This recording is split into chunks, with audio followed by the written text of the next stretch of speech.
Surga menika rindu dengan 4 golongan manusia. Siapakah mereka? Assalamualaikum warahmatullahi wabarakatuh. Insyaallah setiap menit kita masuk yang menikah bulan Ramadan. Maka moga Bapak Ibu rahmatullah kita sama-sama berusaha untuk menyiapkan diri menyambut bulan yang mulia menikah. Wonten hadis Nabi riwayat Ibnu Abbas, Nabi bersabda ngeten, al jannatu mustaqatun ila arba'ati nafar. Surga menika rindu dengan 4 golongan manusia. Siapakah mereka? Pertama yang menikah talil Quran, orang-orang yang senantiasa membaca Al-Quran. Kedua yang menikah wahafidil lisan, orang-orang yang senantiasa bisa menjaga lisannya. Nomor 3 yang menikah wa mut'imil ji'an, orang-orang yang suka memberi orang-orang yang kelaparan ataupun suka menginfakkan sebagian hartanya untuk orang-orang yang membutuhkan. Keempat yang menikah wasaimi fi syahr Ramadan, orang-orang yang dia itu berpuasa pada bulan Ramadan. Orang-orang yang didudukan surga adalah yang pertama, mereka orang-orang yang membaca Al-Quran. Nah, kalau itu monggo Quran ingkang sampun panjenengan miliki menika, monggo jangan sampai tidak dibaca. Jelas teknik ugi Allah menerangkan di surat Fatir ayat 29-30 menika. Allah berfirman, a'udzubillahi minasyaitonir rajim, innal ladzina yatluna kitaballah. Sesungguhnya orang-orang yang senantiasa membaca kitab Allah tentang Al-Quran, kemudian mengamalkan isi Quran tersebut, loh Ibu, nggih semampunya. Kan Quran wonten niku, di Quran ada perintah, ada larangan. Terus setelah kita baca Quran Bapak Ibu, kemudian kita nggih membaca terjemahanipun. Nah, pas baca terjemahan niku kita menemukan di ayat itu ada perintah, ada larangan. Nah, sing perintah dikerjakan, larangan ditinggalkan. Maka di sini Bapak Ibu ada 2 perintah Allah yang sering berdigabungkan Bapak Ibu. Ada perintah Allah yang sering dan harus kita terus lazimi, biasakan, jangan sampai ditinggalkan. Dari Allah mengatakan, sesungguhnya orang-orang yang senantiasa membaca Quran wa aqamus sholata, kemudian dia itu mengamalkan isi Quran, yaitu termasuk perintah Quran adalah mendirikan sholat. Dan sholat itu Bapak Ibu tidak boleh kita remehkan. Maka ada sholat wajib, ada sholat sunnah. Atau monggo itu ketika kita mengaku Islam, itu jangan pernah meremehkan sholat, karena memang Allah sudah mengatakan begitu, bahwasanya akan datang suatu zaman nanti, yaitu adzaqus shalah fa khalafa min ba'dihim khalfun adzaqus shalah wa tabau syahawat. Akan datang suatu masa nanti orang-orang yang dia meremehkan sholat dan mengikuti syahwatnya. Atau ini akan tiba suatu masa nanti banyak orang Islam tapi hanya KTP-nya saja. Mereka meremehkan sholat, ning mengedepankan itu nafsu nih. Jangan sampai ini menimpa kita. Maka Allah mengatakan begini, bahwasanya orang-orang yang senantiasa membaca Al-Quran kemudian mengamalkan isinya berupa sholat, wa anfaqu mimma razaqnahum, kemudian juga Bapak Ibu, sholat tidak cukup Pak, karena sholat itu adalah hubungan kita dengan Allah, hablum minallah. Maka di sini Bapak Ibu, Allah juga mintakan kita wa anfaqu mimma razaqnahum, menginfakkan sebagian rezeki yang Allah berikan. Sebagian untuk sedaya. Niki monggo kabeh nggih oleh, tapi mina sebagian sebagian kecil mawon. Nek memang tidak mampu yang banyak, tapi minimal Bapak Ibu ini harus bergandengan Pak. Karena di Quran itu jelas pendak-pendak ada perintah sholat pasalnya kali zakat, aqimis sholata wa atuz zakat. Berpasangan dari itu. Sholat hubungan hamba dengan Allah, nek zakat, infak, sedekah dengan sama manusia. Atau di sini maka mengatakan bahasanya orang-orang yang dia itu membaca Quran, ya, dan juga ditambah dengan mengamalkan isi Quran itu, termasuk isinya adalah mendirikan sholat dan menginfakkan sebagian harta yang telah Allah berikan kepada kita. Karena meniku harta kita meniku bukan milik kita. Ini adalah titipanipun Gusti Allah. Wonten sing dititipi sithik, wonten sing kathah nggih, wonten macam-macam lho. Nggih, maka di sini Allah mengharapkan, Allah memerintahkan kita untuk apa? Kita menika jangan menjadi orang yang lupa dengan Allah, karena harta ini titipan Allah. Nah, supaya Allah niku semakin cinta dengan kita, Bu, maka dengan cara pripun? Nggih monggo. Jangan niku milik Allah, Allah perintah. Nggih, tolong diinfakkan sebagian saja, bosan kata-kata. Nek kata nggih boleh, tapi nek boten kata mboten ono penting. Jangan sampai kita niku menekan harta yang Allah berikan menika, Pak. Iman-iman. Kenapa? Sedekah infak menika tidak mengurangi harta. Mana qasad min malin. Mana qasad sedekah min malin. Tidak akan berkurang harta yang disedekahkan. Atau jadi Ibu bakal mengatakan menika orang-orang yang membaca Quran, kemudian mendirikan sholat, kemudian menginfakkan sebagian hartanya, sirron wa alaniyah. Bapak Ibu, infak menika boleh secara terang-terangan. Misalnya kata wonten tiyang bantu teng masjid misalnya, boleh jenengi, boleh Bapak Ibu.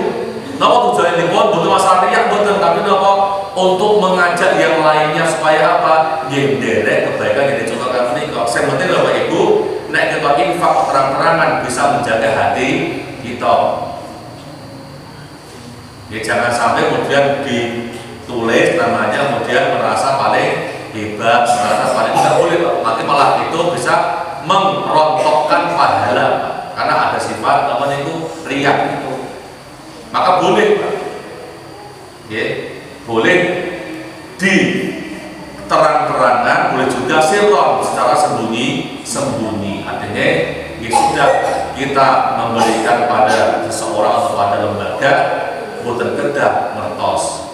Nah, di sini Ibu Allah mendahulukan kata sirron wa alamiyah. Terus Allah menika mendahulukan kata sirron ataupun sembunyi sebelum terang-terangan. Bapak Ibu, bahasanya sedekah yang secara diam-diam menika lebih utama, lebih aman daripada yang secara terang-terangan, Pak. Lebih terjaga.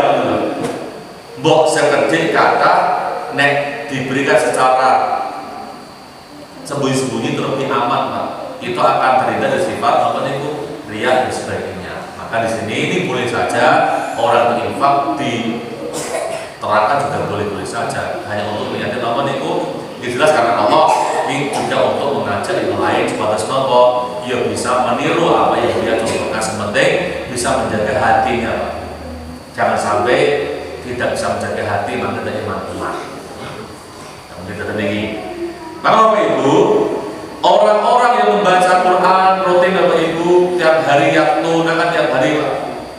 Kemudian sholat yang dikerjakan, infak yang dilakukan Bapak Ibu, maka kata Allah niki orang-orang yang melakukan hal-hal menikah, maka kata Allah yarjuna tijawatan lan tabur, sesungguhnya sedang berdagang lantabur, yang tidak akan pernah rugi sama sekali, Pak. Nah, terus kan Bapak Ibu, ayat menikah memberikan penjelasan bahwasanya yang pertama, orang-orang yang dia itu baca Quran, orang-orang yang dia itu sholat, yang dia itu infak, Bapak Ibu, maka sesungguhnya orang tersebut niku nembe berdagang dengan Allah, Pak. Maka tidak ada kata rugi, ya. Boten-boten kata rugi ketika orang itu membaca Quran, Pak. Boh lancar, boten nek baca Quran boten rugi, Pak. Kenapa? Dia ini mau Quran, ini sesungguhnya dia sedang berdagang dengan Allah. Lantabur, tidak ada ruginya sama sekali, malah untung, Bapak Ibu. Kita baca Quran, gitu, sak huruf diparingi 10 kebaikan. Nah niku nek lancar, dia kata Nabi, al-mahirul bil Quran maka safatil kiramil barara. Nek sing lancar membaca Quran, pandai, kemudian dia juga mengamalkan isinya, merubah pola hidupnya dengan Quran itu, kata Nabi, orang itu bersama malaikat yang mulia. Nah, saya baca Quran yang tak total berapa? Mungkin kalau pahala, pahala apa niku? Waktu yang dia luangkan, tambah tiap huruf yang dia baca, Bapak Ibu, dia nggak rugi, Pak. Orang yang sholat nggak rugi, Pak. Dan kenapa? Dia sholat itu sejatinya sedang berbicara dengan Allah. Nek paham, Pak. Nek paham, betul nggak ada yang merungsung, Pak. Sholat wajib merungsung, sunah nggih merungsung. Sing penting gugur kewajibannya. Betul apa? Nggih, kedah kita ubah, Bapak Ibu. Bila kita sholat itu sebenarnya sedang menghadap Allah, sedang berbicara dengan Allah, meminta kepada Allah. Maka kedah lain batin, Bapak Ibu. Lisan kita baca doa, batin nggih meyakini niku. Allahumma ba'id baini wa baina khotoyaya kama ba'adta bainal masjidi. Kan doa, Bapak Ibu, ya Allah, ba'id baini, jauhkanlah antara aku dan baina khotoyaya dan kesalahanku, kama ba'adta, sebagaimana kau jauhkan antara timur dan barat. Ini doa, Bapak Ibu. Kita minta pada Allah. Kita rukuk bertasbih kepada Allah, subhana rabbiyal kita niku rukuk ini kita rasanya maha suci Allah, Rabb yang maha agung, Pak. Kita niku berarti tidak ada apa-apanya. Kita sujud membaca subhana rabbiyal a'la. Maha suci Allah, Allah yang suci, Bapak Ibu. Kita tidak suci, Pak. Allah maha suci, Allah maha tinggi, Bapak Ibu. Tapi nek kita manusia jelas banyak dosanya. Maka Bapak Ibu tidak boleh menyombongkan diri. Kenapa? Allah lah yang maha tinggi. Pas sujud kita merendah di hadapan Allah, mengagungkan asma Allah, mensucikan Allah, memahadikan Allah. Bila kita ini manusia itu banyak dosanya, banyak salahnya, dan tidak ada apa-apa di hadapan Allah Subhanahu wa Ta'ala. Ibarat, Bapak Ibu, kita menikah untuk semut, Pak. Dia tidak ada apa yang kita menikah, rendah banget di hadapan Allah. Maka Bapak Ibu, kalau sama nanti waktu terpilih, mepetnya Bapak Ibu, kok ada orang yang menghina kita, Bapak Ibu, amal sah nesu, tekoseng biasa. Wa atbi'i sayyi'atan hasanatan amtuha. Bapak Ibu, ikutilah, tutuplah perbuatan-perbuatan yang jelek dengan yang baik. Niscaya, Bapak Ibu, sing apik niku menghapus nomor untuk perbuatan sing boten saya, Pak. Maka Ibu misalnya kok kita niku dihina orang itu kok biasa, Pak Ibu. Kenapa? Dosa kita berkurang. Kata niku toh. Kalau misalnya kok kita pengen nek wong diangkut, Bapak Ibu, ampun menyek koseng kalem kenapa? Ya biasa mawon. Karena kita di makhluk yang terhina apa? Terbuat dari barang yang hina. Kita niku mimma imahin dari air yang hina didol ora ayu. Luwih mulya ndok pitik jeh payu nek ndoke jenengan mboten pajeng. Nggih, ini luar biasa. Maka Bapak Ibu, misalnya kok wonten tiyang sing menghina kita ya biasa Bapak Ibu, karena apa? Mending nggih, mending dihina di dunia dengan manusia enggak masalah.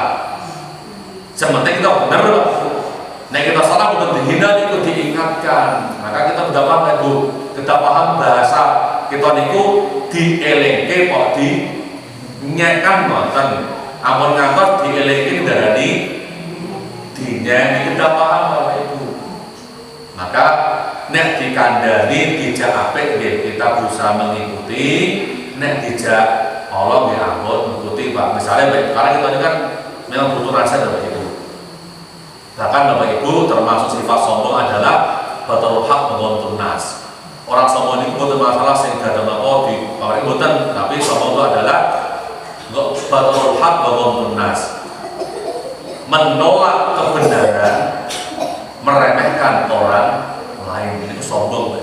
Allah sombong kok kayak cah cilik kok ngomong, ini ada sifat sombong.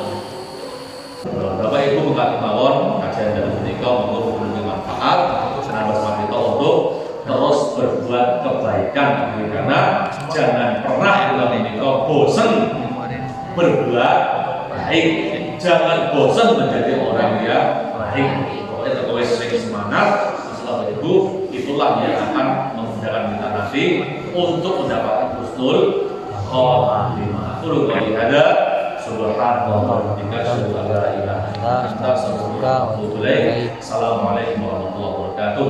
Assalamualaikum warahmatullahi wabarakatuh.